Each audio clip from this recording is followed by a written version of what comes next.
Hi everyone, this is Martin Shkreli and this is chapter 7 of Atomic Structure and Periodicity. This is page 295 to 350 of the Zumdahl and Zumdahl textbook, 9th edition of General Chemistry. This chapter is very dense. It'll probably take me about 2 hours to complete if I do it right, and it is extremely dense, so I wouldn't be surprised if you have to watch this twice or 3 times to really get the gist of it. Maybe we'll be lucky and I'll be wrong in that assessment, but for me at least it was pretty dense, and I've been over these topics many times in my life, so the fact that even I couldn't understand it all in one sitting is, I think, quite telling. But in any event, try to stick with me throughout this. It's a really important lesson. It's going to matter a lot as we progress into other areas of chemistry. So a lot of this lesson involves physics, so we're going to learn about some great physicists, and I think unlike maybe some of the other chapters, this will be a little more enjoyable. You'll hear about Einstein and Planck and folks that whose names are still extremely relevant even to this day. So anyway, without any further ado, we're going to talk about this sort of revolution that occurred in the 1900s in physics. And in essence, we had this sort of Newtonian physics, and you can think of that as I guess this is a tree, and this is Newton. That's the apple hitting him on the head, right? And we learn different laws of motion and things like that, and we call it Newtonian physics. Newtonian physics. And Newtonian physics isn't like simple or anything. It's pretty complicated, and you can spend a lot of time learning it in school. But the point is that we eventually evolved into quantum mechanics. And which isn't to say that Newtonian physics doesn't explain a lot of phenomenon on the sort of macroscopic scale, things that we can feel and touch and see. But on the microscopic scale, quantum mechanics tends to explain things a little bit better, and Newtonian physics can't really explain things on that very small scale, even on the atomic scale. So we needed a new way to harmonize physics, and we're going to talk a little bit about that in this lesson. So one of the ways we're going to end up talking about that is by talking about light. And light's got a more serious name. We call it electromagnetic radiation. Electromagnetic radiation. And this is super interesting. There's lots of different kinds of electromagnetic radiation. In fact, the properties of electromagnetic radiation will be very interesting to you. So we get electromagnetic radiation from the sun. That's sort of the most obvious version. The light from the sun arrives at the earth, and that's sort of electromagnetic radiation in one way. When you go to the dentist, I go to the dentist a lot, and if your teeth look like this, like mine, you don't have many teeth, and they're all like misshapen and stuff, you have to have a lot of x-rays. That's approximately what my mouth looks like. That's the pharma bro right there. And if you have the x-rays, these are actually electromagnetic radiation too. You zap x-rays at you and you see if there's holes in your teeth, like mine have holes in them, and how to fix them. That's electromagnetic radiation as well. And how about a fireplace? This is a log in a fireplace, and there's fire coming out. That fire, the heat from that fire, is electromagnetic radiation. Isn't that interesting? So there's all kinds of things like that, like a microwave. I only cook my food in a microwave because I'm a cheapskate. I'm eating rice-a-roni as we speak. Here's my microwave. Pharma Bro microwave. That's trademarked, copyrighted. And that heat coming from the microwave to my rice-a-roni is actually also electromagnetic radiation. So all of that is electromagnetic radiation. So let's talk about the properties. Let's talk about the properties of some of this electromagnetic radiation. So it definitely seems like that it comes in a wave. It comes in a wave. There's all different kinds of waves. There's waves like this. There's waves like this. and there's waves like Kanye West. Just kidding. But in any respect, there's a couple of properties of waves that I want to discuss. The first is a wavelength. And we represent wavelength using this Greek letter called lambda. And it looks like that. It's like I don't know what exactly it is, like an upside down Y, basically. It's an upside down Y. And anyway, wavelength is the distance between two peaks, which makes sense. This is sort of, the distance is lambda. The distance could also be represented by the troughs if you wanted, the same distance. And that kind of makes sense, right? This is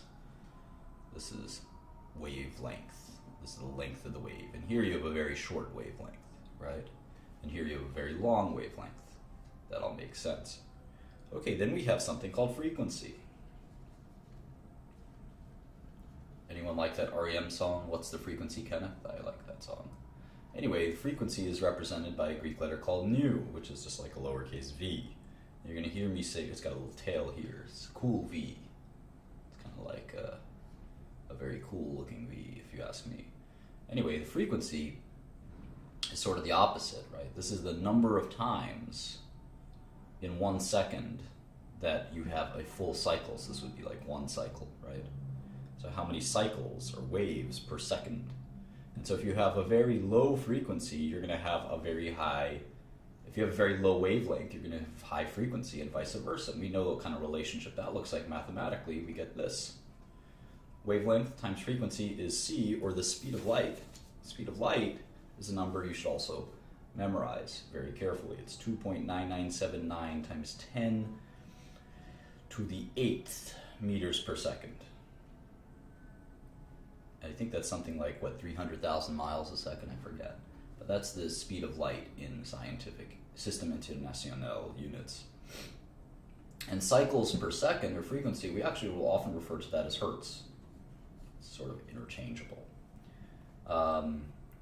So anyway, we have to think about all of these things when we think about waves and quantum mechanics, and we'll get into that in more detail.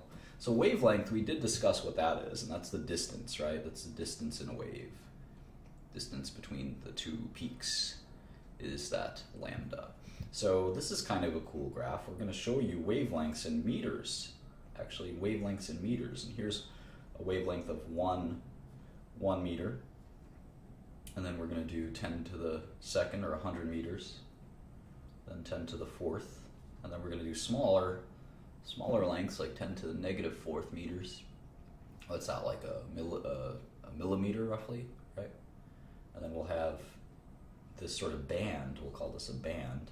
Drake would say 10 bands, but I'm going to say 10 to the negative 7th bands. 10 bands, 20 bands, 10 to the negative 7th bands. OMG. Okay, 10 to the negative 8th, 10 to the negative 10th, and 10 to the negative 12th. And what are all these numbers? Well, they're different wavelengths, right? You can imagine this is like, what, a centimeter, probably? So it would fall like right here.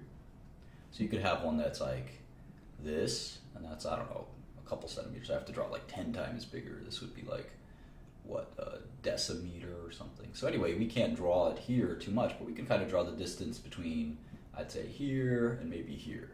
We can represent that computationally on this monitor.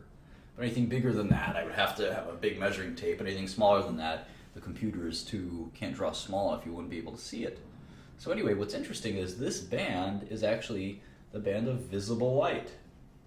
Visible light. Isn't that amazing? The only reason we can see each other is because there's electromagnetic radiation at this band, in this wavelength, 10 to the negative 7th, which is about a millionth of a meter, right? And it's interesting because we start with violet, we start with red, orange, yellow, green, blue, indigo, and violet. And each of these correspond to a different frequency. This is 4 times 10 to the negative 7th. This is 5, this is 6, and this is 7. So 7 is the color red, 6 is the color yellow, 5 is the color blue, 4 is the color violet. And you can see that at 10 to the negative 8, this is ultraviolet. You can't see this. Just like John Cena, you can't see me. And here is also John Cena. You can't see me, it's infrared. Oh, right here, infrared.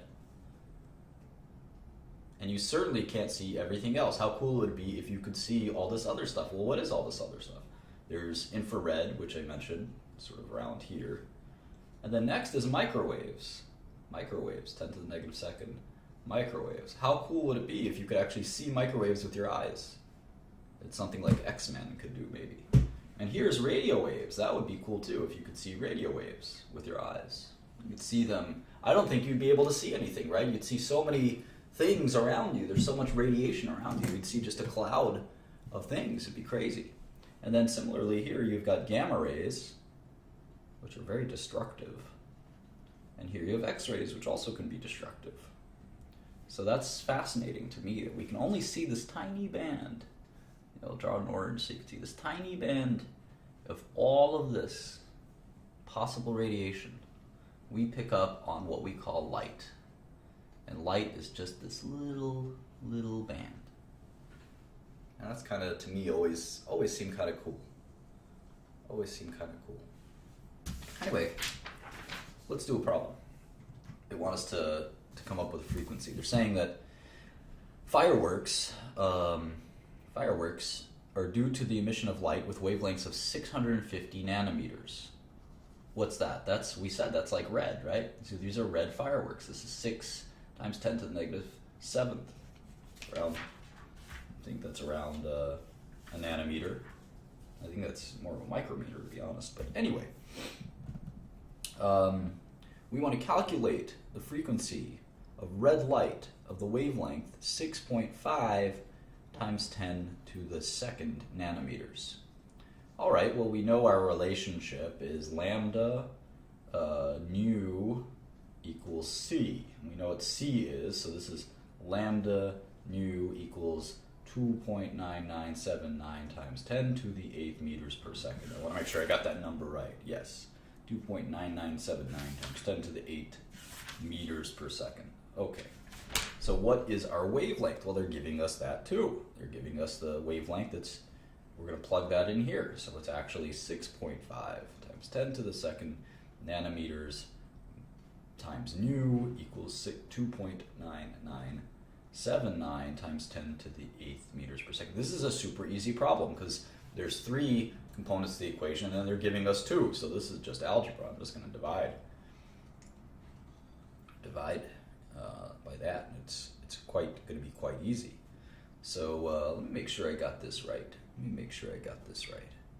Well, 650 nanometers. Hang on. This might be trickier. Than I thought. Well, we want to convert nanometers to meters. So 6.5 times 10 to the second nanometers is 6.5 times 10 to the negative 7 meters. Now we can do the equation. So we can't divide meters by nanometers without adjusting, so it's good to have them all in meters, right? 10 to the 8th meters per second. So what we'll end up with is kind of interesting because the meters cancel out, but if you pay close attention, you'll see that this is meters per second. And since we're trying to determine nu, and this is frequency, this is cycles per second. It's kind of interesting. Anyway, if you divide these things, if you know anything about math, you know that something that's 10 to the 8th divided by something that's 10 to the negative 7th is going to be something that's 10 to the 14th or 15th, and in this case, it's roughly 4.61 times 10 to the 14th. And that's hertz. That's cycles per second. So it's a really high frequency, low wavelength. And you can see the wavelength is tiny. And it's right in that band of, I think, visible light, right? 6.5 times 10 to the negative 7th is right in that reddish range. That's why these are red fireworks. Pretty cool. All right, what else? Let's move on a little bit from this stuff, and we'll talk about the nature of matter. That sounds very epic. The nature of matter. And so we'll talk about physicists and the eternal struggle, the eternal debate between physicists and chemists, which I think is often friendly, and we'll always treat that friendly here. We have respect for our fellow physicists, but physicists definitely had the upper hand in the 1900s. They seemed very like know-it-alls, and they knew everything. But the problem is, as we looked closer and closer to the atom, physics couldn't really explain the atom. All the math in the world failed to explain how protons and electrons work together, and that became a crisis of sorts. There wasn't any real way to explain it, so they had to invent a new kind of physics to kind of explain it all, which is kind of crazy if you think about it. That was just 100 years ago. It wasn't 1,000 years ago or 500 years ago. It was just 100 years ago that Einstein and Bohr and all these people, de Broglie and Schrodinger and Heisenberg, all these folks came together to sort of come up with a new kind of physics. So if you think about that, it's a pretty wild idea. Anyway, one of the things that sort of was problematic in physics was that matter and energy were two very different things. Matter and energy were two very different things. So you can see at some point we're going to learn this equation E equals mc squared, where energy and matter are actually possibly interchangeable.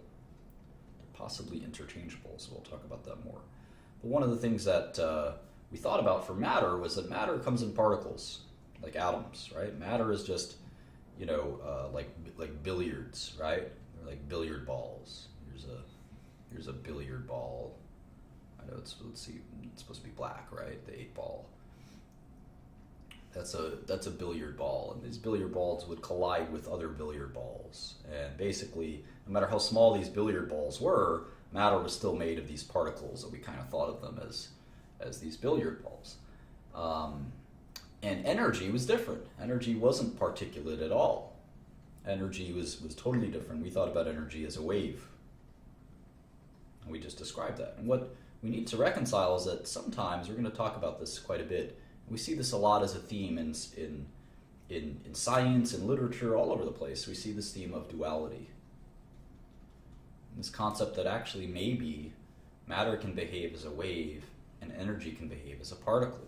And that's something that we needed to come up with. And one of the guys that was instrumental in this was Max Planck. And one of the things I want to do is not just teach you a little bit about chemistry, in this case a little bit about physics, but I also want to excite you about the idea of all of this stuff. So I'm going to look up Max Planck and Einstein, and I want you to know the relationship these two guys had. It was kind of interesting. Let's see. The friendship.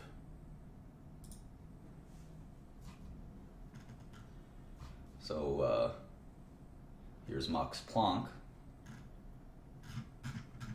It says here, Planck was an avid musician. He endured many hardships under the Nazi regime. Throughout much of his life, Planck maintained a strong relationship with Albert Einstein, both as a mentor and a professional colleague and as a valued friend. See more in the slideshow. So Max Planck is recognized for discovering Albert Einstein. He was his boy, if you will. And you can see here that they became close friends. And in fact, I think it was Einstein who sought out Planck. Anyway, I think it's fun to kind of to learn about these friendships and relationships and all these things. And Planck is still considered one of the greatest scientists of all time. So anyway, we'll talk about Planck in just 2 seconds.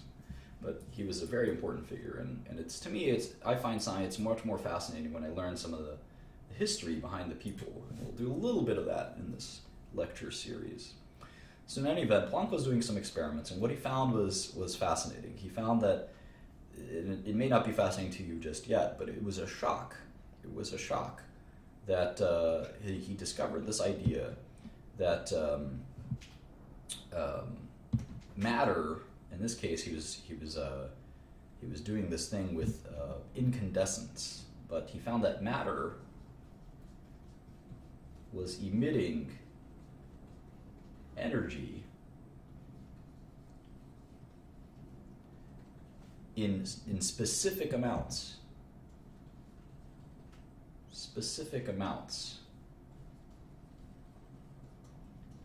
And he could not find in between amounts, intermediate amounts. So he found that it would emit a value in x, and emit a value of 2x, but it would not emit any values of 1.5x or anything in between x or 2x. Like a train station, here in New York, we have 14th Street, and we have 23rd Street. And the 6 train stops on either 14th Street or 23rd Street, but not in between. Never in between. I've taken this train my whole life, and I'll tell you, it never stops in between. It either stops at 14th Street or 23rd Street. And just like that, Planck sort of discovered that matter was emitting energy in specific discrete amounts, and it would not make a stop in between. And this was violating all of the laws at the time, where people said that matter could absorb or emit any quantity of energy. It could emit it at 1.1x, 1.9x. It didn't have to stop at a certain stop. And he found that it did. And that was a really controversial and crazy finding. So he found that this sort of crazy equation that the change of energy in a system, and remember, this is why we're doing this chapter right after we're doing thermodynamics, so this delta E will be familiar to you. The change of energy of the system could actually be represented in n, and n is just an integer, like 1, 2, 3, sort of like stops on our train. 14th Street, 23rd Street, 28th Street, etc.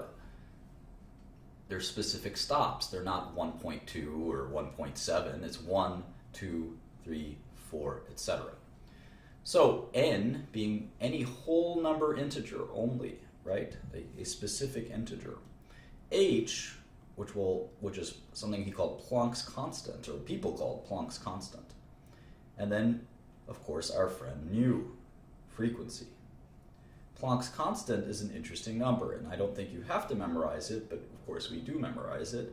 It's 6.626 times 10 to the negative 34 joules per second. That is a very small number. We're used to dealing in kilojoules, right? But we found that matter, this is sort of the limit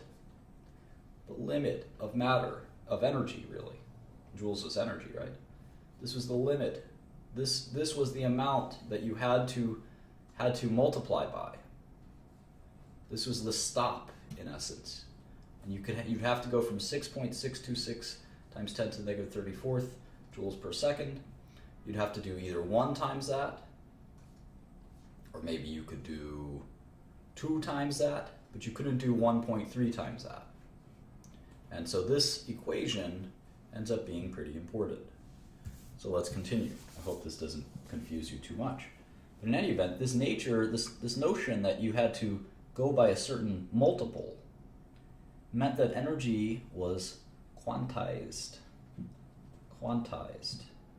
And you could distill each energy down to like a packet or a quantum. A quantum, which is, I think, Latin for amount. And this concept means a small packet. Think of a packet of energy. And we're going to end up calling these packets of energies photons. And I know you're tempted to think of maybe like a Star Trek photon ray or something like that, but just have an independent, open mind about what a photon is, because we're going to keep talking about that duality, that wave-particle duality. All right, so I want us to do a problem. On page 299, for anyone interested. And so if you've been watching these lectures, we're about 30% done with the book. It's about a 1,000-page book. All right. So, blue color in fireworks, they're talking about this reaction of copper chloride. And the compound is 450 nanometers. And if you know your light scale, 4 is blue or indigo, and 7 is red, right? 7 is red. And in between is sort of green and orange and stuff like that. Green, orange, yellow. So 4 is blue. We did 7 with the red fireworks, and now I want to do the blue fireworks. Anyway, what is the increment of energy that is emitted by 450 nanometers? Okay, so we know delta E, we know this Planck equation, right, is NHV. So V, of course, we can get V, or nu. Let's not say V, by the way. This is nu. NH nu. We can get nu from our other equation, right? What's our other equation? It's lambda nu equals C. So we can actually plug that in to here. So and if we're trying to solve for nu, we can actually, divide both sides by lambda.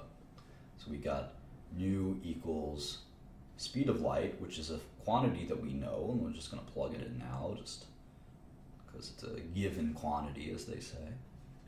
That's 2.9979 times 10 to the 8th meters per second.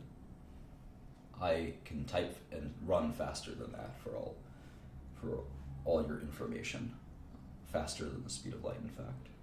So anyway, it's speed of light divided by lambda. In this case, lambda, we're going to have to express this in meters. Remember, it's 4.5 times 10 to the negative 7 meters. So this is very similar to the red equation we did, where 10 to the 8th divided by 10 to the negative 7th is going to be something like 10 to the 14th, and the answer is sort of like 29, right? We're going to make this 10 to the negative 7th, 10 to the 7th, and we're going to make this 29.9, and if you divide that by 4.5, it'll be what, like 6, almost 6 something, so it's 6.66 times, and then 10 to the 7th divided by 10 to the negative 7th, you subtract the exponents, you get 10 to the 14th. So that is the frequency. So now delta E is actually going to be equal to n Planck's constant, which is also a number we know, right? That was that 6.626, right? Times 10 to the negative 34th. So then we've got nu here, which is 6.66 times 10 to the 14th. So delta E is going to be hv, and let's worry about the quanta in a second. The integer numbers we know are just going to be 1, 2, or 3. So basically we can say delta E is equal to Planck's constant, which is 6.626 times 10 to the negative 34th joules per second, multiplied by our nu, which we designed or calculated to be 6.66 times 10 to the 14th. And so the answer there is going to be 4.41 times 10 to the negative 19th. Because when you multiply exponents, you add them. If you add these, it's going to be roughly this amount, 10 to the negative 19th. And the unit that survives is joules, as you can see. So that is, remember, because this is in seconds, so the seconds kind of cancel out. Nu is always going to be in seconds, cycles per second. So the joule survives, and that is the packet, the quantized packet of energy that's released in this equation. So it can only lose in this amount 1 times it, 2 times it, 3 times it, etc., but it can never be in between. It sort of stops like a train station. All right, that's pretty cool stuff. So Einstein then sort of had this proposition that all electromagnetic radiation itself is quantized, which was a crazy idea, because the idea was that electromagnetic radiation was continuous. It could be any wavelength, any frequency, and he sort of determined that that's not true. He sort of thought that electromagnetic radiation were a stream of photons. And if you know, like proton, neutron, electron, when you think of photon, you think, okay, here we go again. It's another billiard ball. It's like a particle billiard ball. It's got to look something like this. And that's where we again get to this whole particle wave duality. And you say photon, but you say, wait, I thought energy was like a wave. But it's both a particle and a wave, depending on how you look at it. And that's some crazy idea. So what he thought was that the energy of a photon, the energy of a photon was hv, or hc, over lambda. This is just a restatement, right, of basic theory that we've gone over. H, of course, being the Planck's constant. V is nu, we transformed back into speed of light divided by lambda. Nu is always equal to the speed of light divided by lambda. So he sort of said the energy of a photon is equal to that. I sometimes wonder if Einstein would have been discovered without Planck. The same way I wonder if Lil Wayne would have been discovered without Birdman. It's hard to know. It's hard to know. Let's pause for a second and talk about Einstein a little bit more. Einstein had this concept called the annus mirabilis. Annus mirabilis, and this is Latin for, literally it means miracle year. Annus mirabilis, miracle year.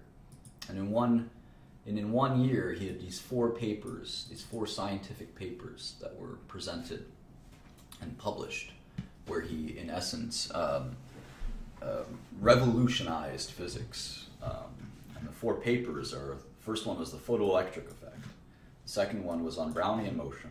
The third one was on special relativity. And of course, the fourth one was on general relativity, or mass energy equivalence, E equals mc squared. And the idea here behind the annus mirabilis, and again, I think a lot of science, a big reason to study science is because it's exciting. It's actually really exciting what the human mind can end up achieving if you sort of study it very carefully. And any one of these papers would have won Einstein the Nobel Prize, and any one of these papers would have made him one of the most important physicists of all time. But in 1905, when Einstein was very young, that's sort of the most amazing thing here, is Einstein was he was born in the late 1800s. So he was born, when was he born? 1879. So in 1905, the guy wasn't very old. He was, 26 years old. 25 or 26 years old. So Einstein, when he was 25 or 26, came out with 4 papers, not just one, which would have made him one of the most celebrated physicists of all time. Not just 2, not just 3, but 4. That's sort of like Drake having both back-to-back and charged up. But Einstein had 4 number one hits, basically. And nothing has ever been done like this since Einstein. So he really is the most famous scientist in the past, and very few in the annals of history ever led up to him. So studying Einstein is something I like to do in my spare time, and I would encourage you to do the same. And things like this are very mystifying and fun, and really energize you, I think, no pun intended, we're talking about photons, but energize you to learn more about science. So anyway, the first paper was the photoelectric effect. Photoelectric effect, and he did win the Nobel Prize for this. Photoelectric effect. And we're not going to go in crazy detail into this. Maybe we will, maybe we won't, but it's going to be a little bit of a pain, so we'll give it a shot. Again, we're not physicists here, but we do want to understand how the atom works, don't we? And part of that is becoming moonlighting to be a physicist. So in any event, there is a phenomenon when electrons are emitted from a metal. So here's a metal. Let's say this is, it's a red metal, but let's say it's steel or something, right? Here's some iron. And light, or our friend electromagnetic radiation, light, let's color it like this, strikes this metal, this iron metal. What ends up happening that's kind of interesting is you'll get electrons that get ejected and emitted when the light strikes it. We call that's the photoelectric effect. That's what it is. And so that phenomenon is kind of bizarre and surprising. So there are a lot of studies where if you change the frequency of this light, remember this light could be anywhere from 4 times 10 to the negative 7th with a blue light. It could be the whole spectrum from 4 to 7. It could be all this, the whole spectrum, continuous spectrum. Now we know that maybe matter is quantized, or EMR is quantized, so maybe it's not the whole spectrum, but it's discrete quanta, and they're so discrete that it's close enough to the whole spectrum. So this is the red, this is the blue, it could be ultraviolet light, it could be infrared light. But anyway, when light is shined on a metal, these electrons eject, and if you change the frequency of that light, that there is a certain nu called nu zero, where no electrons are emitted. If you have, or you below that, we call this the threshold frequency. Threshold's 1H. Threshold frequency. Remember, frequency is always represented by nu. So below this threshold frequency, if the frequency is below that threshold frequency, there will be no electrons emitted. So they found that out. That's pretty cool. Einstein seemed to determine that, I guess. Maybe it was not him. I don't know exactly. I think it was him, though. No electrons emitted. And then the other thing that's kind of interesting is that if you have light with a frequency lower than the threshold frequency, no electrons are emitted no matter what the intensity.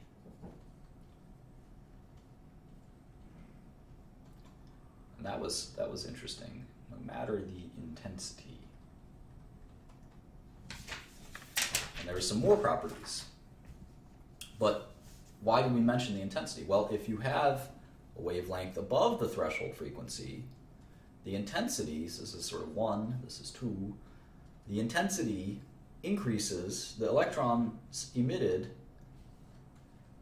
increases, is directly proportional to the intensity. That's interesting. And the fourth thing that he found is that the greater the frequency, the greater the kinetic energy. So of the electrons. These were higher energy electrons, the higher the frequency. So if you were infrared, you'd have more than ultraviolet, let's say. So all that was pretty interesting. And they sort of determined that the minimum energy required to move an electron, we'll call that E0, is literally just h Planck's constant V0. And this seemed to prove that energy is quantized. That EMR is quantized, and it consists of photons. And if you don't understand all of that, that's okay. I think this is just cool stuff, to be honest with you. And I think the rest of it, I mean, I'm going to skip it because they go through E equals mc squared, which again, we all know and we learned as children. And the book uses E mc squared to kind of mess around and sort of make some cool, but I think a little bit beyond the scope of what we're trying to learn here, equations that I just don't think we need to know right now. I don't want to confuse us and take us off on wild tangents when we're trying to focus on learning chemistry. So in any event, we learn that energy is quantized. Take my word for it. And that EMR, which we thought only has wave-like properties, actually has wave-particle-like properties. We call that wave-particle duality frequently. If you want to learn more of this, you certainly can. And the part that I'm skipping is literally half a page, because I just don't think we need to get into too much of this. But in any event, we did sort of have this mass-energy relationship, right? And one of the things we can do whenever you have something like that is, because E equals mc squared, we can actually mess around with this and say divide both sides by c squared, and you get E over c squared equals mass. And then we can sort of mess around even further, right? We can mess around even further because we could say that E is what? Just hc over lambda. And that's sort of another way to think of E. So we can put mass is equal to hc over lambda over c squared, right? And if we mess around with this further, we get this mass equals h over lambda c. Because the c divided by the c squared gives us c, and so this is sort of what we're left with. And we can actually rearrange this to have lambda, all this mathematical rearranging, right? Lambda equals h over mv, and we actually call this de Broglie's equation. And we can actually calculate the wavelength of a particle. And that's the beautiful thing here. We actually can calculate the wavelength of a particle using de Broglie's equation. So let's try to do that. On page 303. I'm making better time than I thought. I thought this would be a little more complicated. But there's still a lot of material to go in this. So anyway, we have a wave. We have a wavelength of an electron that we're trying to figure out. An electron has a mass of 9.11 times 10 to the negative 31st kilograms. And it's traveling at a speed of 1.0 times 10 to the 7th, close to the speed of light, meters per second. And a ball, this is an electron. Then we have a beach ball. And the beach ball has a mass of 0.1 kilograms. Nice. That's something you could hold in your hand. And it's traveling at 35 meters per second. So maybe after I spiked it at your head, it's traveling that fast. And I'm going to be laughing when it hits you in the head. But we want to know what the wavelengths are. So we're going to use de Broglie's equation. And de Broglie's equation is this crazy kind of rearrangement of several of these equations we've learned. and I don't think we have to learn exactly how we rearrange them and things like that. We used a little bit of E equals mc squared. We used a little bit of lambda nu equals c. We used a little bit of that Planck's constant. Energy equals hm nu. So there's a number of different ways that we kind of rearrange these equations to form this one, and it's nh energy equals nh nu. There we go. So anyway, we got de Broglie's equation at the end, which is lambda equals h over m nu. And so this isn't going to be too hard to figure this all out. We know what Planck's constant is, right? And we're solving for lambda, and we need mass, and we need nu. So we're getting a lot of these things, right? We're getting a lot of these things from the problem.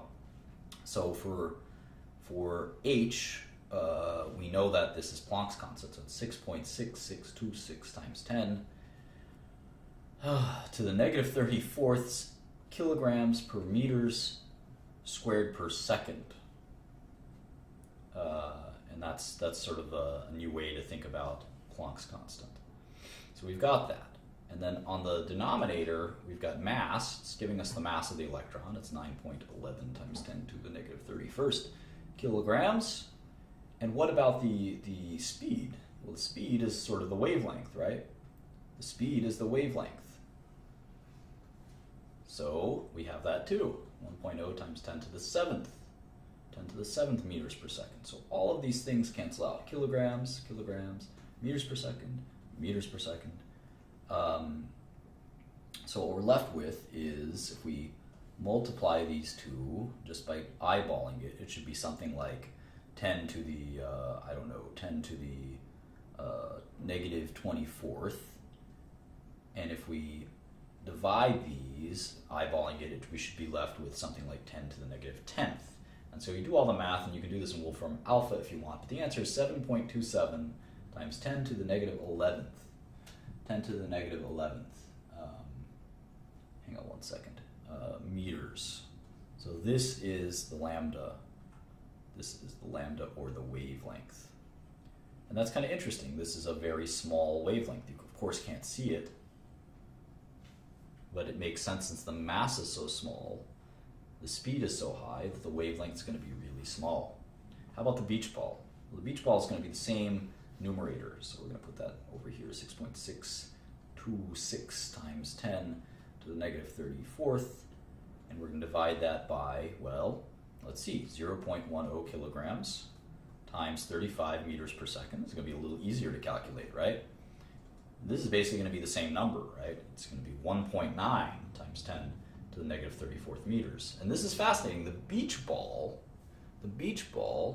has a lambda, a wavelength, that's infinitesimally small. It's so close to just indescribably small, and I wonder why that is. Is it possible because it's such a big macroscopic object? Yeah. But it's funny that it has a wavelength. Even the beach ball, which is the most particle-like thing you can imagine. You hit the beach ball to your friend, it's a particle. It has to be a particle. It acts like a particle. But no, it actually is also a wave. It's a very, very, very tiny wave, and it's impossible to perceive it as a wave. But it's something that's really, really interesting. Anyway, let's talk about diffraction, because this is related to this concept. If we shoot energy at a crystal, and I don't mean crystal like the moderator in our chat, but a crystal like sodium chloride, and there's little gaps between the crystal. You make them even bigger, you zoom in even more. It's these little gaps. And that quantum of light can actually either go through it or bounce off of it and diffract. That's called diffraction. And we use diffraction, sometimes we use it called X-ray diffraction or X-ray crystallography. And in fact, we use this in pharmaceuticals. I'm doing X-ray studies on a crystal right now, crystallography. Because depending on the path it bounces off, we could say, well, there's something in its way. And we could keep mapping it by adjusting the beam a little bit. We adjust the beam and say, all right, instead of sending it at that many degrees, send it at that many degrees, and send it at that many degrees. And based on how it bounces off, we'd say, aha, that's where this nitrogen atom is. That's where this carbon atom is. And we can kind of structurally see things that are very, very small and normally impossible to see. And that's a really big part of chemistry and pharmaceuticals, for what it's worth. But in any event, we have this diffraction, and it's sort of funny. If you have the beach ball, the atoms are so tightly packed that I think those wavelengths is so small that I don't know that you could have that diffraction. So in any event, we can speculate and think about that more. And the book on page 304 talks about constructive interference and destructive interference, which turns out to be somewhat important. We have these waves that are in phase. This is called in phase, when waves are kind of overlapping. Am I doing it right? Yeah. And then you have out of phase, when they're like this. This causes destructive interference. When they're in phase, this is constructive interference. And there's a lot of physics stuff, but it's pretty cool because it tells us a little bit about how matter exists and how we see it and we perceive it. And if you love that kind of stuff, physics could be for you. Physics definitely could be for you. And you can love physics and chemistry at the same time. It's not independent. And I know a guy who studied quantum chromodynamics, and he's a medicinal chemist, so go figure.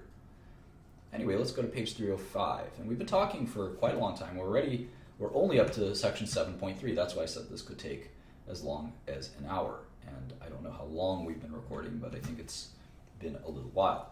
So anyway, we're going to talk next about the atomic spectrum of hydrogen. What does that mean? What's an atomic spectrum? We didn't study that. What the heck are we talking about? Well, we have these hydrogen atoms, right? Proton, electron. We can actually energize them, right? We can energize them through different ways. And one of the ways we can do that is with some high voltage electricity and things like that, and we get it excited, it's called. We get excited. And it'll give off energy when it's excited. Energy will be released when it's excited. And what's interesting is we can actually, instead of seeing a continuous spectrum like in white light passes through a prism, we can see a continuous spectrum. When we do the same thing, when we take the hydrogen atom, we energize it and excite it, and it loses that energy, and we pass that through a prism. I don't know if you guys like Pink Floyd, but it'll pass through a prism and diffract. That's why we were just talking about diffraction.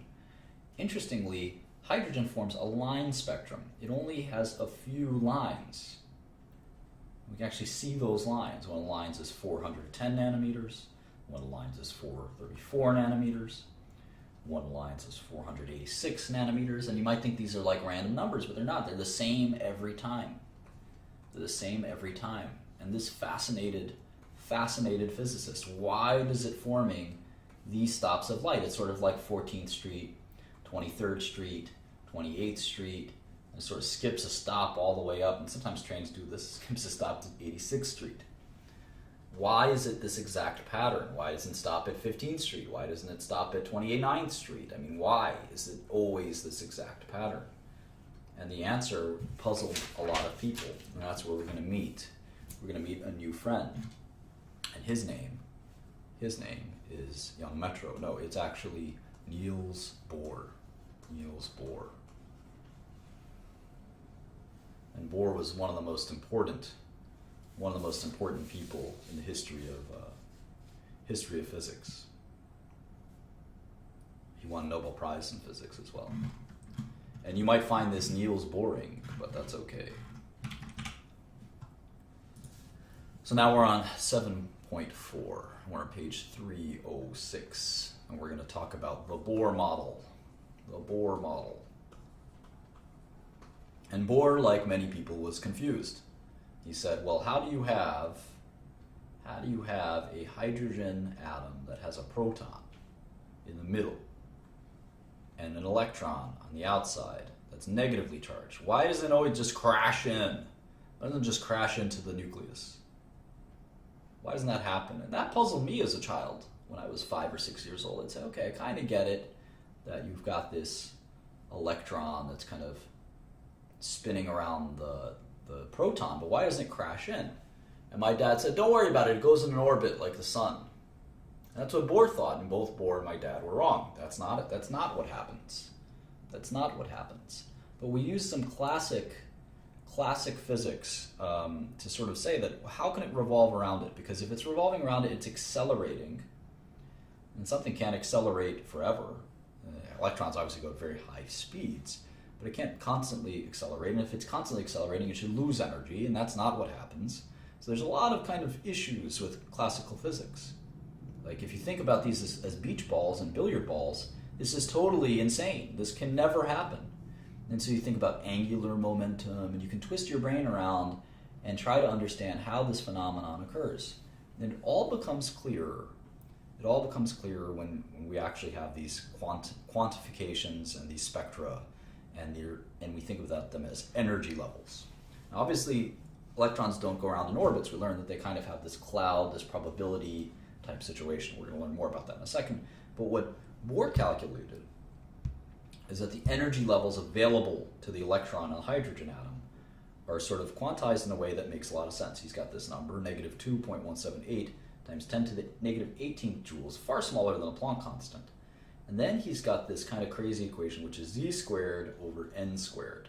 This is pretty beautiful mathematically, because he said that the z is the nuclear charge. Nuclear charge. And he said the n is just an integer. The n is an integer like a number, the energy level. So you have n numbers of energy levels, and those n numbers are kind of infinite, and we're going to go through that. We know what happens when n becomes infinite in this scenario. In this scenario, any value will approach 0, if that makes sense. So when n is 1 and z is larger than 1, we have quanta. We have a sort of a multiple. But as n goes higher, we lose that multiple. So this is going to be very interesting. So obviously, as n approaches infinity, if you know a little bit of math, any denominator as it approaches infinity, the value of that equation will be 0. It'll approach 0. So I just mentioned that. So let's think about it in a different state. Let's think about it in what we're going to call the ground state. And if you don't understand everything about this, don't worry. I think it'll come clear to you, especially if you read it over again, especially if you have a copy of the book. So the ground state is the first state, and that's where n is going to be equal to 1, and n squared is still 1, right? And 1 squared is still 1. So we've got this energy equals this kind of magic number, which Bohr calculated, negative 2.178, some number you need to know, times 10 to the negative 18th joules, right? And remember, he's got the z squared and he's got the n squared. In this case, though, the n squared is 1. The n squared is 1. What's the z squared? Well, a positive charge is 1, because that's the nucleus charge is 1 plus 1, 1 proton. So 1 squared over 1 squared is just 1 squared, or just 1. In fact, all of this disappears, and the energy is just this number. That is the energy at the ground state. So you could actually calculate this. And then you could calculate it if energy is 6. It's just 1 squared over 6 squared, which is 1/36. And you can multiply this guy by 1/36. And you can multiply it by 1/25. And you can multiply it by 1/16. And you can multiply it by 1/9. And then 1/4. And then it's just 1. Those are the sort of 6 energy levels that you could apply to this number that Bohr derived.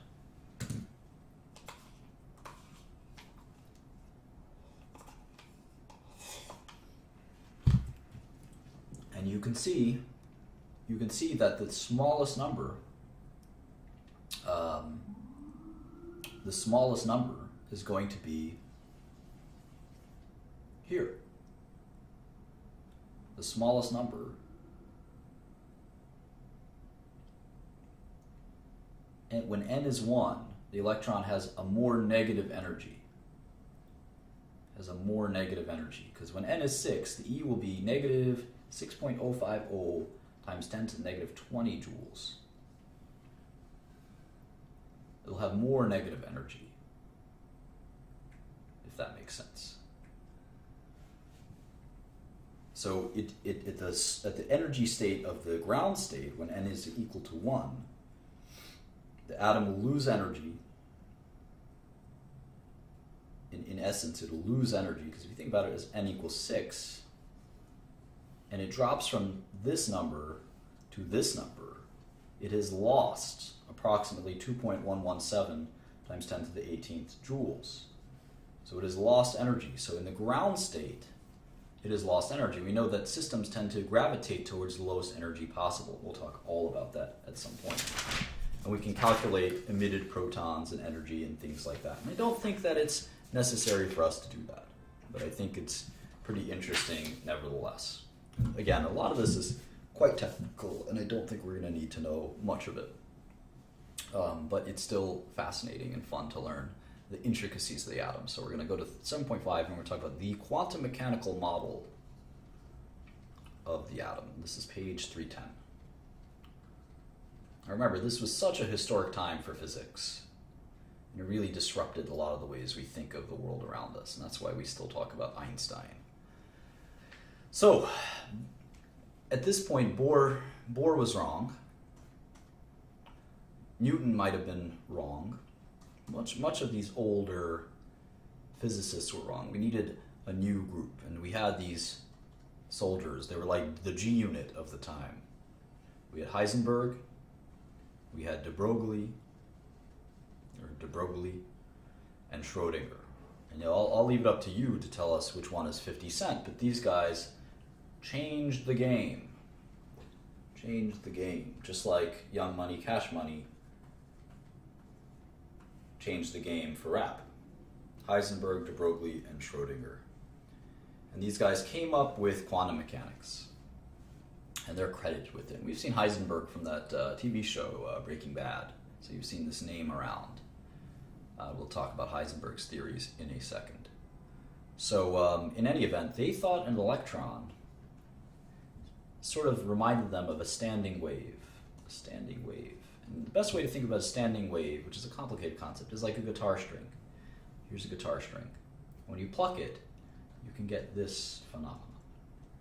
If you pluck it a different way, you can get this phenomenon.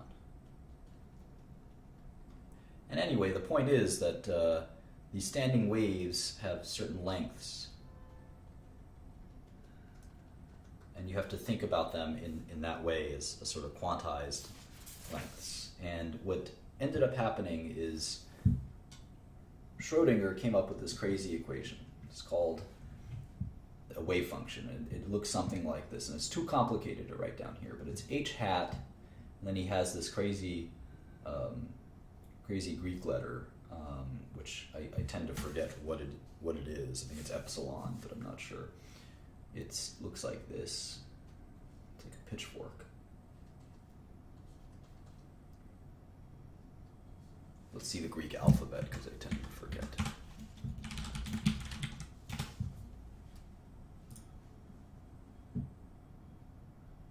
It's psi. Sorry about that.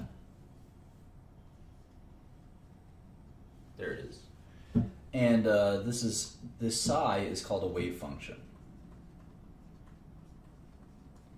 And psi takes arguments, just like a computer program might, called from h hat, and this is called the operator. And when we solve it, we get the same wave function, and we're able to analyze it for a particular value of e. And what we solve for is something called an orbital. And I'm relating this to the wave function for a reason. And you'll see what that reason is in a second. So the orbital explains to us how and where the electron will be, which is pretty crazy. And in hydrogen, we have that electron. We have an orbital around it, and we're going to try to predict, using Schrodinger's equation, where that electron might end up at any given moment. Will it be here? X marks the spot. Will it be here? Will it be here? Will it be here? And this Schrodinger equation actually lets us do that, which is pretty incredible. And so, can this equation tell us where an electron is and how fast it's going? And the answer is, amazingly, it's no. And Heisenberg proved that. Heisenberg had Heisenberg's uncertainty principle. And it's actually a mathematical equation, which is pretty amazing. It's delta x multiplied by delta mv, and you'll recognize mv, of course, or m, I think it's m nu, is greater than or equal to h, which is Planck's constant, times divided by 4 pi. So this is actually not, it's not new. I think this is velocity. Mass times velocity. So change in mass times velocity multiplied by the change in the uncertainty of a particle's position. So these are both uncertainties. Is always going to be greater than Planck's constant. So we can never determine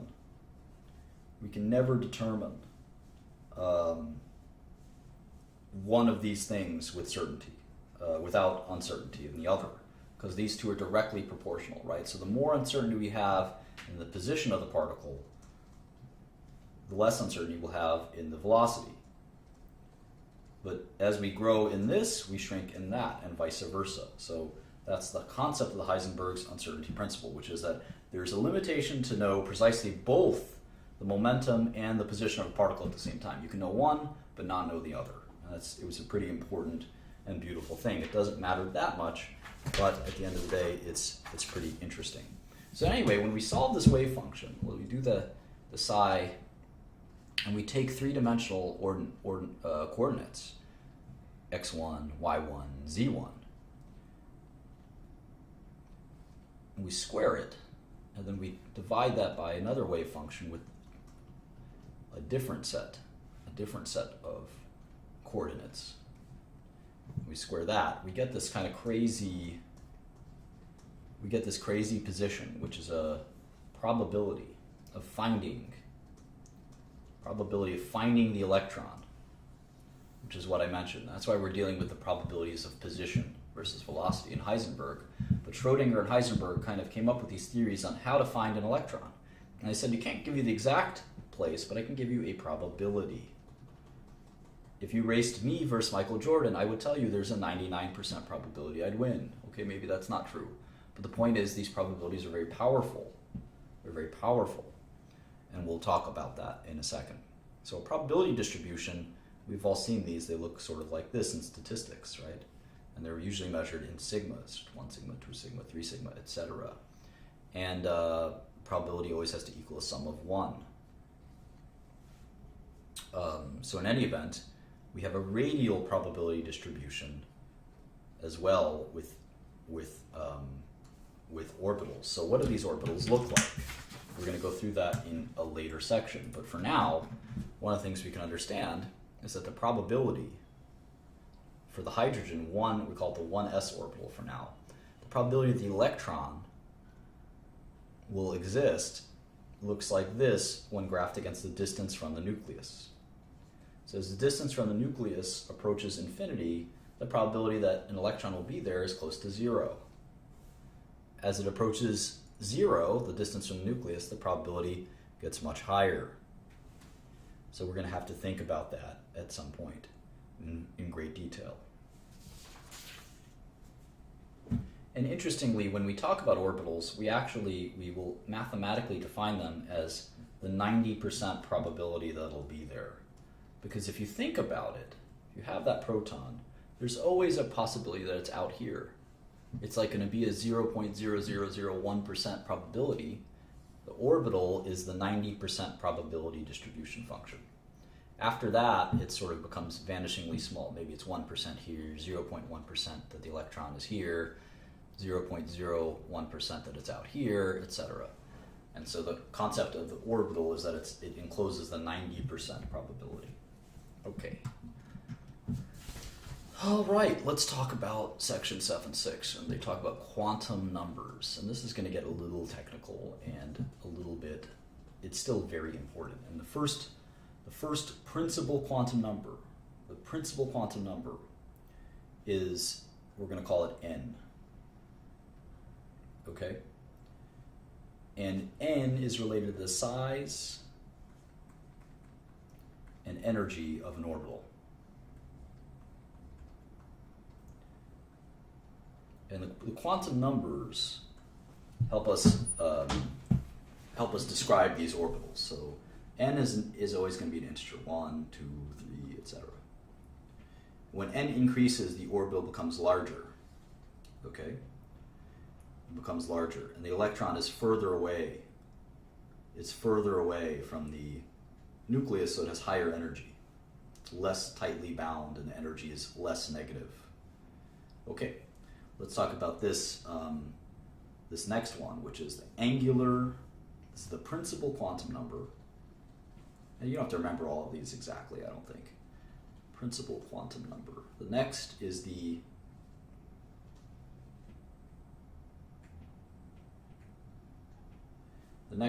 angular momentum quantum number.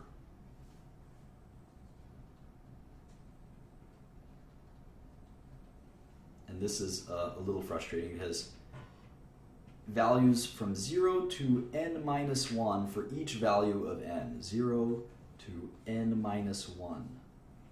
And we represent it like this kind of L thing.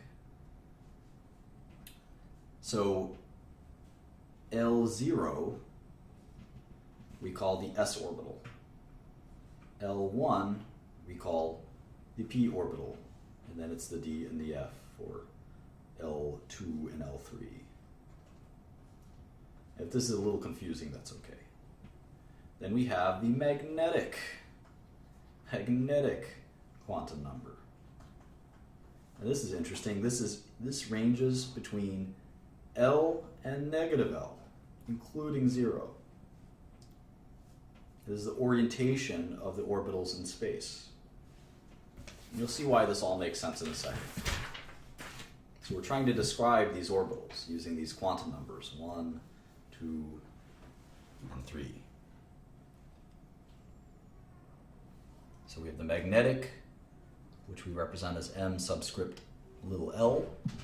And here's what it ends up looking like, and this is pretty wild. So we have, let's start with the principal quantum number. We have, of course, 1, it starts with, and we'll have 2, we'll have 3, and we'll have 4. Then we've got the L number, which is the so-called angular momentum quantum number, right? And so it starts with 0, and then for 2 it's got either 0 or 1, and then for 3 it's got 0, 1, or 2. Because remember, it's n minus 1. It's L equals 0 or n minus 1. So it starts with 0 because n minus 1 is 1 minus 1, which is 0. And then it's 2 minus 1, which is 1. 0 and 1, and 0 and 1 and 2, and 0 and 1 and 2 and 3. And then we call these, we have different names for this. This is the 1s orbital. This is the 2s orbital. This is the 2p orbital. This is the 3s orbital. This is the 3p orbital. This is the 3d orbital. And if you know a little bit about chemistry, you're going to see how important these orbitals are. These orbitals contain electrons, and this is going to be crucial. Now we have the magnetic. And in this case it's 0. And here it's also 0. But here it's -1, 0, or +1. And this is just amazing stuff if you go back and read this after you learn the next section or two. It's going to take some time to sink in, but you'll find this really satisfying mathematically and chemically. And so how many orbitals are there? Well, in this case it's 1 orbital. In this case it's 1 orbital. The s orbital is 1 orbital.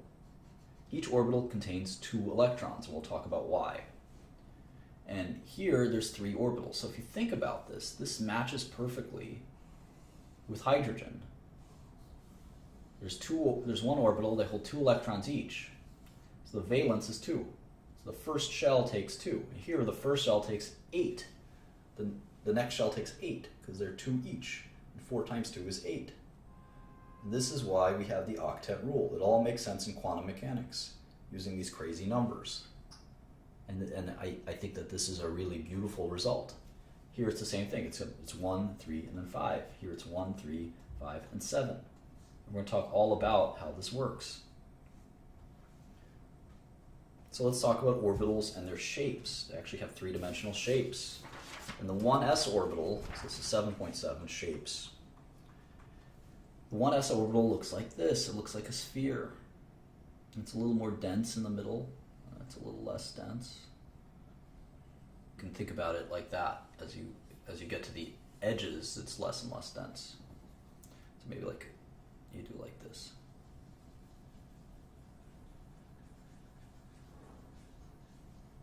Something like that. The 2s orbital is a ball as well, except it has a node. It's pretty interesting. There's sort of this node where there's no electrons that'll be found in that node. That node is that empty space. And if this is complicated or crazy to you, it is absolutely crazy. It is absolutely crazy. There have been a lot of people who make fun of quantum mechanics for being totally insane. And a lot of this stuff is totally insane. But experimentally, we found it to be true.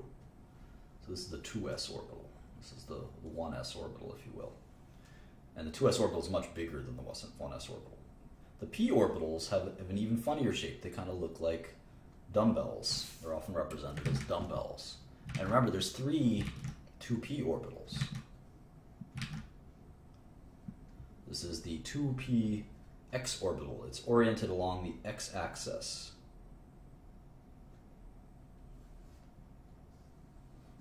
So call this the x-axis, call this the y-axis, and call this the z-axis.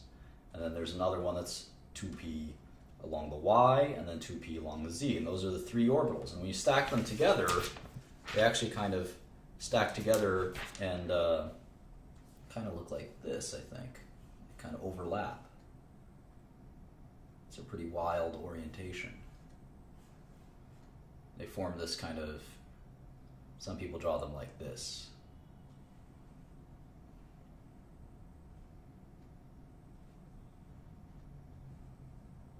Kind of looks like a flower petal.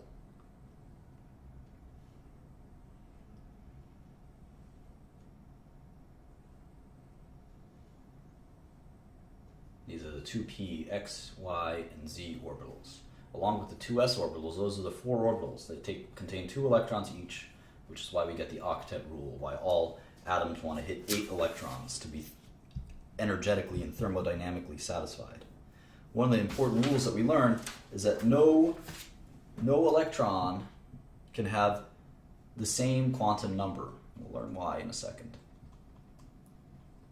So the quantum number is the 1s orbital, right? That's the n. And then the L number, the m number, these are all quantum numbers. We'll learn a little bit more about how they share. We're not going to draw the d orbitals. They're not that interesting. We certainly are not going to draw the f orbitals. We practically never use those. But that's sort of an introduction to the p and the s orbitals. Let's go to 7-8. We're going to learn more about this stuff. And again, if you don't understand everything in here, it's a little difficult. I'm going in the order of the book. This is one of the best-selling chemistry textbooks. So we talked about valence electrons several chapters ago. All right. Electron spin and the Pauli exclusion principle on page 318. So the spin is the final 4th quantum number. So we've got n, we've got that L thing, and we've got m subscript L, and then finally we have the quantum spin number ms. And so we can actually describe each electron in terms of a quantum number. And spin, electron spin, can either be plus 1/2 or minus 1/2. So think about an electron. It's either spinning like that. Think about a bowling ball. You throw a bowling ball. It's sort of spinning, even though it's spinning in one direction, even though it's also moving in one direction. It's sort of spinning as it's moving. It's kind of like the Earth, too. So it's either spinning that way, or it's spinning that way, plus 1/2 or minus 1/2, while it's also moving. So all electrons can be represented by this configuration of quantum numbers. So we'd say 1, for instance, 1, 0, 0, and then plus 1/2. This is 1 electron. Then you can have 1, 0, 0, minus 1/2. This is the electron that corresponds to that 1s orbital. Remember, an orbital can only hold 2 electrons. And what we'll learn in a second is that you can't have the same quantum number. Each quantum number has to be different. We call this the Pauli exclusion principle. Pauli exclusion principle. Wolfgang Pauli came up with this, the Pauli exclusion principle. An orbital can only hold 2 electrons because each set of quantum numbers has to be independent from the other. They're unique. They're like a fingerprint or an ID card. There's only 4 quantum numbers, and no 2 electrons can share the same quantum number set, which is what the Pauli exclusion principle is. So each orbital can hold only 2 electrons because there's only 2 kinds of spins, +1/2 and -1/2. And if they both had +1/2, it would violate the Pauli exclusion principle. So each orbital, let's take the 1s orbital, is the one principal quantum number. There's only one L number, the angular momentum number, right? There's only one magnetic number. And so there's only 2 electrons for the 1s orbital. It's the 1s orbital because there's the +1/2 and the -1/2. Let's look at the 2s orbital. Well, this is the principal quantum number is 2 in this case, right? But the same applies with the L and the magnetic number. So that's why, again, there's a +1/2 and a -1/2. So the 2s also has 2 electrons. Now how about the 2p? Well, this is the same principal quantum number, right? 2. But what's interesting is there's both, for the L, there's both a 0, there's going to have +1/2, and then we're going to have -1/2, and then there's also a 1. So here you'll have +1/2, and you'll have -1/2. And then finally, there's also variances in the M number. So you have 2 and then 1, 2 and then 1, and then you're going to have, finally, you're going to have a 1 and a 1, and you're -1/2, +1/2. So we got 2, 4, let's see here, do we got this all right? 2, 4, and then finally 2, 1, -1, +1/2, 2, 1, -1, -1/2. So you have 2, 4, 6, 8. That's why there's an octet. And none of these are the same. These are all unique quantum number sets because they don't violate the Pauli exclusion principle. Otherwise, they wouldn't exist. And I think this is really cool. Each one of these electrons has a unique kind of code. 2, 0, 0, +1/2. 2, 1, -1, -1/2. And all this makes sense in deep, complex mathematics that we can't necessarily understand in this course, but is a really cool kind of concept. I think it's amazing. All right, so we learned a little bit about electron spins. Now let's go, and we're starting to wrap up here, thankfully, at least with the atomic structure stuff. We're going to learn quickly about polyatomic, or polyelectronic, I should say, polyelectronic atoms. So it's every atom other than hydrogen, right? Like helium has 2 electrons. 2 protons, 2 electrons, 2 neutrons even. These are polyelectronic, more than 1 electron.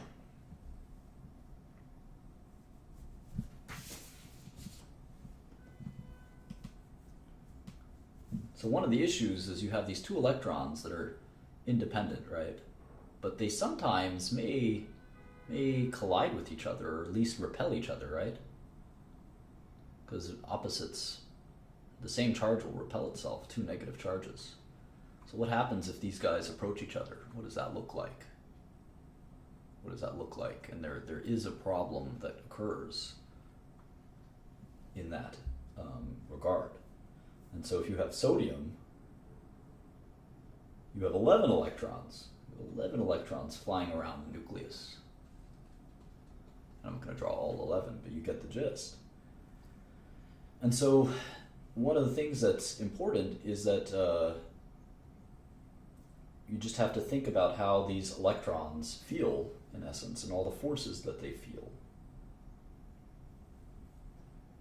So the furthest out electron, the 11th electron, is not nearly as tightly bound as the 2 electrons in that 1s orbital that are close to the nucleus. This is the 1s orbital. Then you have the 2s orbital. Then you have these p orbitals.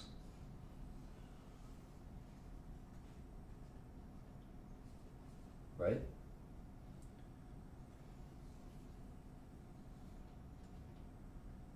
And if you you think about this electron, he's really not as tightly bound as this guy, who's so close to the nucleus. That's an important thing to think through. And we have to remember it almost like a tattoo, SPDF. This means a lot. This is the order of the orbitals. 1, 2, 3, 4 in principal quantum numbers. And we're going to explore that quite a bit. This is just a brief introduction to it. All right. Let's get to the periodic table. So we're going to slow down and do easy stuff. We've exercised our brain an enormous amount. I mean, I feel exhausted just talking about all this complicated quantum stuff. I mean, this was really intense stuff. So we're going to talk about the history of the periodic table. We're going to learn the Aufbau principle. We're going to learn more about electrons, and we're going to cool down, as they say in exercise, to some trends in the periodic table. So the periodic table, had a lot of sort of attempts at it, and what they found was that we didn't know every element, but when we started to fill it out in a periodic sense, we ended up saying, let's say there's a blank here or something, we ended up finding that these elements, had these certain trends. Let's draw like an incomplete periodic table. And before they discovered each element, they sort of found that maybe some of these do exist, and we just haven't found them yet. And Mendeleev was sort of a lot of people give Mendeleev the credit for sort of completing the periodic table and ushering it in.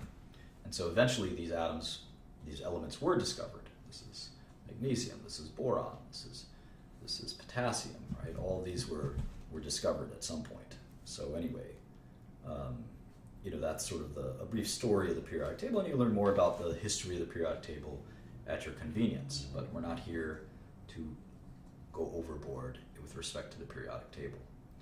But one of the things we do want to talk about in detail is the Aufbau principle. And the Aufbau principle, I think Aufbau in Germany means building up. And I think we get the gist of this. Hydrogen is the first element and has 1 proton and 1 electron. And its 1s orbital looks like this. It has one, we'll call it the upspin electron. When we go to helium, it's got 2 protons, 2 neutrons, and 2 electrons. And its 1s orbital looks like this, up, down. Notice that it doesn't go into the next orbital. This is the 2s orbital. The 2s orbital is empty because we have to go in order. It builds up. It's the Aufbau principle. Okay, let's go to the next element. Lithium. Lithium is the 3rd element. It's got atomic number of 3, so it's got 3 protons and 3 electrons. It's got 3 electrons, 2 in the first 1s orbital, and 1 in that 2s orbital. So it goes like this, up, down in the 1s, and then just up in the 2s. Okay, what about the next one? Beryllium. This is similar. Its 1s is up, down.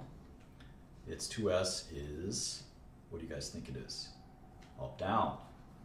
All right, now this gets interesting. Boron has got the 1s, the 2s, and then of course there's these 3 orbitals, the p orbitals. The 2px, the 2py, and the 2pz. And we do the same as the last element, and we add 1 electron in the p orbital. Now the next one is the hardest one to understand, carbon. How does this one look? We've got the 1s, which is full, and then the 2s, which is full. And then how about the 3 p's? Where does the next one go? Now you would ordinarily think, because boron has this 2p orbital with 1 electron, you would ordinarily think it would go into the 2px column, but it actually goes into the 2py column. And then the next element fills in the 2pz column. It's just got 1 upspin in all of the p orbitals. And then finally, the next element, this is nitrogen, by the way. The next element is, of course, oxygen. We know our friend oxygen. it gets a fully paired 2px orbital, paired off. It's full orbital. Meanwhile, these two orbitals are not full. And this is why oxygen is always hungry for 2 electrons. One will go here and one will go here. We know nitrogen's hungry for 3 electrons. It needs 1, 2, 3. We know that carbon needs 4 electrons, or it could lose these 4 electrons. Either way, plus or minus 4. We call that tetravalent. Tetravalent.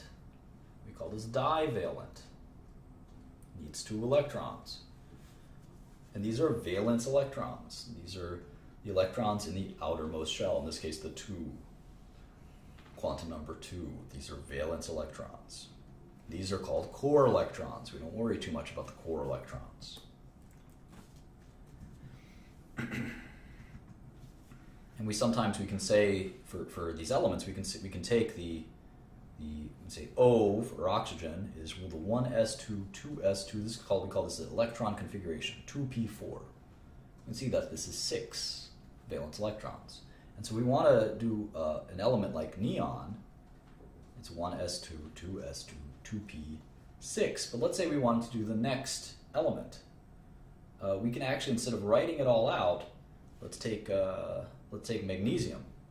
Instead of writing it all out, or what's before magnesium is of course sodium. So instead of writing all of this out, we can actually just write neon in brackets, and then just write 3s1. And we know this is sodium. So I don't have to write all of this out, and if you get a really big element like potassium, I don't have to write 1s2, 2s2, 2p3, or 2p6, 3s2, 3p6, 4s1. I can just write argon, the noble gas that comes just before it, which has all of them filled, of course, and then 4s1. So this should make a lot of sense when it comes to valence electrons. This hopefully harmonizes a lot of cool things for valence electrons. We'll talk about transition metals, where the electrons go into the d orbital. So let's take a look at titanium. We have the argon electron configuration. And then you have the 4s2 is always going to be filled. And then finally you have the 3d2. There's this d orbital that's going to take electrons. And it's going to make metals very funky, kind of interesting to learn. Very interesting to learn all about these metals. All right, let's go to 712. Periodic trends. Periodic trends in atomic properties is the last section. We'll wrap it up. I'm on page 329. All right, the first trend we're going to talk about is ionization energy. Ionization energy. And ionization energy is the amount of energy it's required to remove, let's just say, element X, to remove an electron from element X. Now take it out. And we see for aluminum, the first ionization energy is 580 kilojoules per mole. And this will form the aluminum ion with 1 spare electron. The second energy, to take the aluminum already positive 1 ion to go to 2 plus, and 2 electrons in essence, is 1815 kilojoules per mole. And how about the third? Well, we know aluminum is 2 valence electrons, so how do we get aluminum 2 plus to lose its already satisfied octet to go to Al3 plus? It's very hard. In fact, it jumps to 2740. Aluminum has 3 valence electrons, by the way. So the hard one is the fourth one, because once it has 3 valence electrons, it's satisfied, its octet is full. So to pluck out that 4th electron is not linear. This is sort of linear. It actually jumps to 11,600 kilojoules. So you can see the amount of energy it takes once it has its valence satisfied. Remember, aluminum is in the 3rd column. Aluminum. It's got 3. It's got a 2. It's got a 3s2. Hold on. What is it? What's the electron configuration of aluminum? Let's take a look. Well, the atom. The atom before it, the element before it is neon. That's a noble gas. It's neon is the 2, it's got the second one full. So it's a 3s, aluminum's is 3s2, 3p1. That's the electron configuration. It's got 3 valence electrons. So removing each valence electron takes some energy, but removing the 4th, which would be the neon's 2p6 electron, that's practically impossible. Neon is going to be very happy with its octet, so removing it's practically impossible. It takes a huge amount of energy. So that's an important concept of ionization energy. Each successive ionization energy requires more and more energy, and for happy, quote-unquote, happy elements, it requires an enormous amount. So it's basically impossible to remove the valence, the atom that's satisfied with its full octet. So think that through. And of course, it's easier to remove. It's easier to remove an atom's electrons if it has multiple shells. So an atom, let's say lithium, is the what? It's the 2s1, right? It's a 2s1. But if you go all the way down to sodium, potassium, rubidium, and cesium, lithium has 3 protons and 3 electrons. Cesium has 55 protons and 55 electrons. So removing the 55th electron, even though these have the same kind of valence electrons, they both have 1 valence electron, removing the 55th is a little easier. So the ionization energy here is 382 kilojoules per mole, where up here it's 520. So it takes a little bit more energy to remove that valence electron. And that makes a ton of sense. And we tend to see the opposite with electron affinity, which is the opposite. And so atomic radii is another sort of concept here. Certainly the cesium has a large atomic radius since it has 55. That's sort of self-evident. And we'll talk about trends in the periodic table with respect to individual groups, like the first group, which we call the alkali metals. They all have similar properties. These guys: lithium, sodium, potassium, rubidium, cesium. And what's fascinating is, we'll learn more and more about this, is that they have very similar properties because they have the same number of valence electrons. Anyway, that's chapter 7. I hope you enjoyed it. A lot of material, very dense. I encourage you to read chapter 7 over and over again if you don't understand everything I said. Read it slowly. There's a lot of resources on the internet, like Khan Academy. You can watch this video over and over again. I definitely don't think that you should give up if you don't understand it. There's a lot of other books.